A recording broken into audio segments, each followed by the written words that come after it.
नमस्कार दोस्तों, आपका स्वागत है पहलवान गुरुदीन ग्रुप ऑफ कॉलेज के यूट्यूब चैनल पर।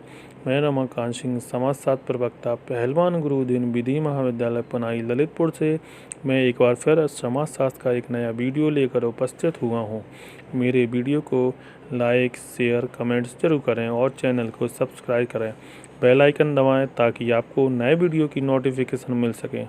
मैं इस वीडियो में आपके सामने कक्षा BLLB थर्ड सेम में अपराध पार्ट 2 लेकर उपस्थित हुआ हूँ। अपराध के कारण संबंधी सिद्धांत।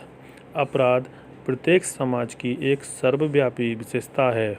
अपराध की प्रकृति और सीमा चाहे कुछ भी हो, हमारे सामने मुख्य प्रश्न यह आता है कि अपराध क्यों होते हैं।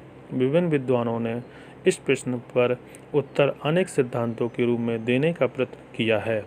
संक्षेप में इन सिद्धांतों को समझने के पश्चात ही हम अपराध के सामान्य कारणों की विवेचना करेंगे। नंबर 1, संस्थापित सिद्धांत। इस सिद्धांत का आधार सुख संबंधी मनोविज्ञान है। यह सिद्धांत 19वीं शताब्दी में प्रस्तुत किया गया था। यह इस धारणा पर आधारित था कि व्यक्ति अपराध केवल उसी स्थिति में करता है जब उसे अपराध के कारण मिलने वाले दुख की अपेक्षा सुख अधिक मिलता है। बेकारियाँ इस सिद्धांत प्रमुख प्रतिपादित थे। इस सिद्धांत के अंतर्गत अपराध को रोकने के लिए यह सुझाव दिया गया था, अपराध के बदले मिलने वाले दंड कठोर से कठोर होना चाहिए, जिससे अपराधी को अपराध करने से सुख की अपेक्षा दुख का अनुभव अधिक हो।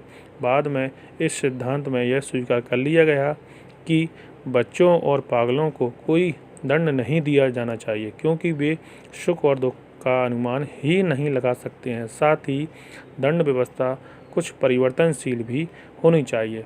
यह सिद्धांत काल्पनिक विश्वासों पर आधारित है। अपराधी एक खजांची नहीं होता है जो अपराध करने से पहले उससे मिलने वाले सुख और दुख का हिसाब जोड़ लेता हो। यह भी अस्वाभाविक है। अपराध की परिस्थितियों को देखे बिना ही सभी अपराधियों को एक समान और कठोर दंड दिया जाए। अपराध की व्यवस्था में आज इस सिद्धांत को तनिक भी महत्व नहीं दिया जाता है। नंबर 2, भौगोलिक सिद्धांत।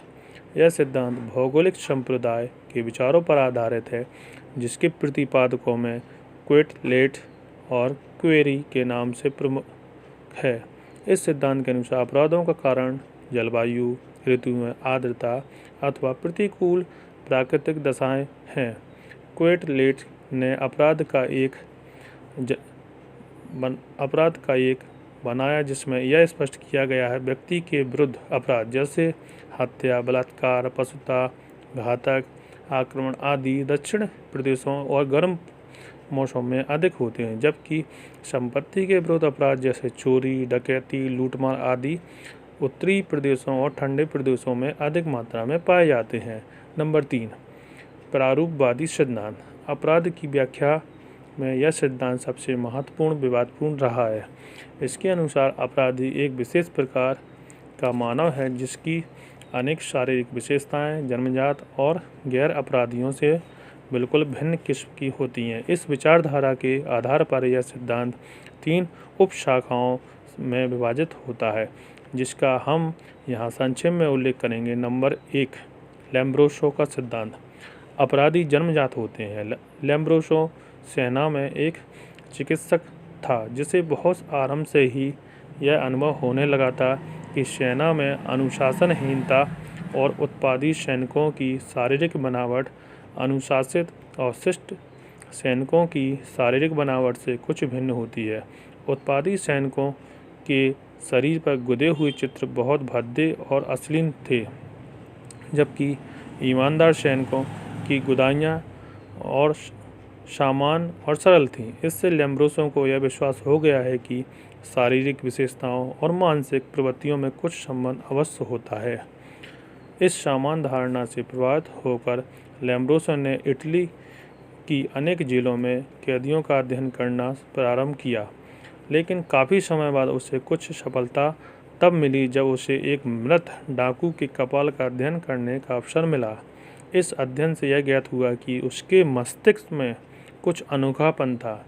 इससे प्रोत्साहित होकर बाद में लेम्ब्रोसो ने 383 मृत अपराधियों के कपालों और बहुत से जीवित अपराधियों की शारीरिक विशेषताओं का अध्ययन किया और निष्कर्ष पर पहुंचा कि अपराधी जन्मजात होते हैं और अपने मस्तिष्क की बनावट में वे आदिम मनुष्यों के समान हैं।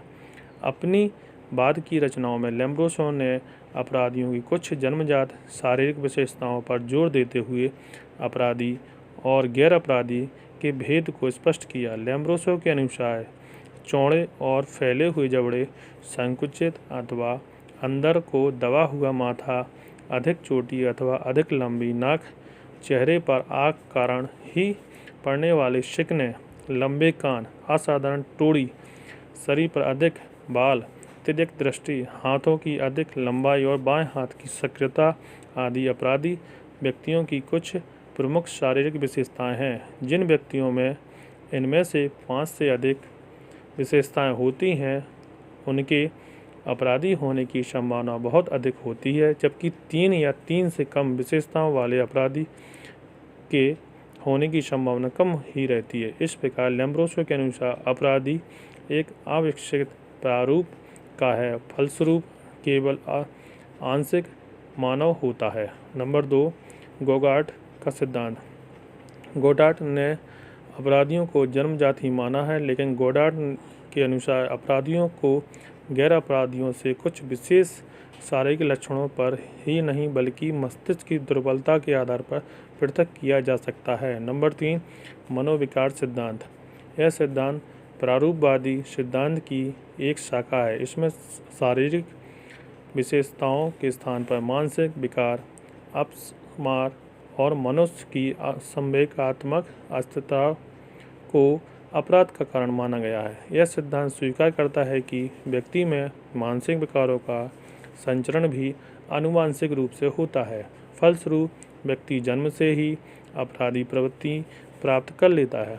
अधिकांश मानसिक विकास, अचेतन निराशा और यौन निराशा इसे भी कहते हैं, उत्पन्न होते हुए प्रयुक्त समय में अपराध के रूप में प्रकट हो जाते हैं। इस प्रकार यह सिद्धांत फ्रायड के अचेतन निराशा और लेम्ब्रोसो के जन्मजात अपराधी की धारणाओं का मिश्रित रूप है।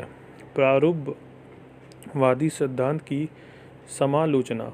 नंबर 1, लेम्ब्रोसो ने कुछ जन्मजात शारीरिक विशेषताओं के आधार पर अपराधियों को गैर अपराधियों से पृथक किया है, लेकिन चार्ल्स गोरिंग तथा उनके साथियों ने 12 वर्ष की अवधि में लगभग 3000 अपराधियों का अध्ययन करके यह प्रमाणित कर दिया है कि अपराधी और गैर अपराधी व्यक्तियों की शारीरिक और मानसिक विशेषताओं में आश्चर्यजनक रूप में समानता पाई जाती है। नंबर 2, सदरलैंड का कथन है कि लेम्ब्रोसो ने बहुत थोड़े से अपराधियों का अध्ययन करके ही अपना निष्कर्ष दे दिया है। उन्होंने अपराधी के मानसिक स्तर की तुलना जिस आदिम स्तर के व्यक्तियों से की है वह एक भ्रमपूर्ण धारणा है।